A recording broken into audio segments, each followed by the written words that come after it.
الرحمن الرحيم.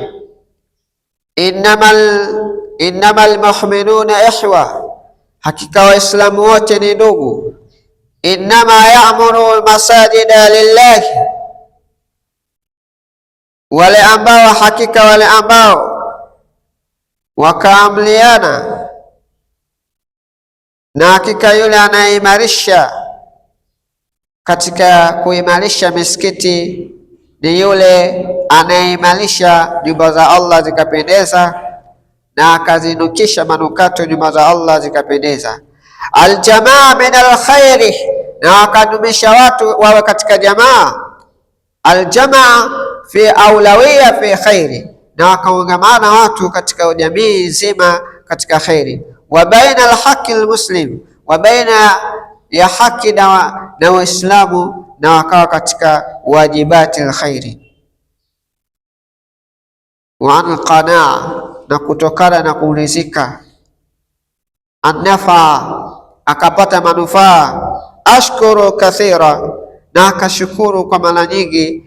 Ashkuru nasu jamaa fi nasi, na akashukuru katika watu na kuwaombea watu khairi. Man dhalla Allah bihi, Allah humzuru yule mwenye kutaka kumdhuru mja wake. Man dhalla, Allah humzuru yule ambaye anahitaji kumzuru yule mja wake. Allah anasema katika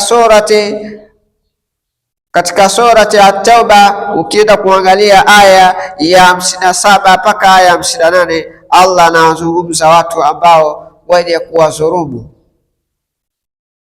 Allah anazungumzia wanaowauzi waja wa Allah na wanaowauzi wajumbe wa Allah, adhabu yao.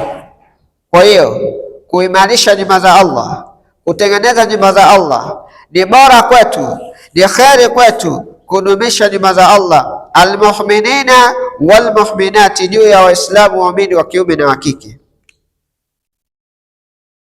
Tushaambiwa almuslim min ad-du'a, Waislamu wote wanahitajika waombeane dua, na wote tuwe katika nuru tutafute. Allah anasema innal jannata bi'ashri, hakika mwenye kutafuta pepo kwa mara 10 ya kutafuta, kwa kheri katika misliha, katika kheri katika kujitafutia, basi jamaa moja hulipwa mara 10 katika maisha yake, na atakapokuwa katika kheri ataishi katika mustawa mzuri wa kiimani. Tudumishe nyumba za Allah na kuimarisha nyumba za Allah, na tuwaheshimu wenye kuzidumisha nyumba za Allah kidawa. Dawa haiwezi kwenda mbele bila ya kuwaheshimu watu wa ahlul Qur'an waliohifadhi kitabu cha Allah. Subhanakallahumma bihamdik, ashhadu an la ilaha illa anta wa astaghfiruka wa atubu ilaik.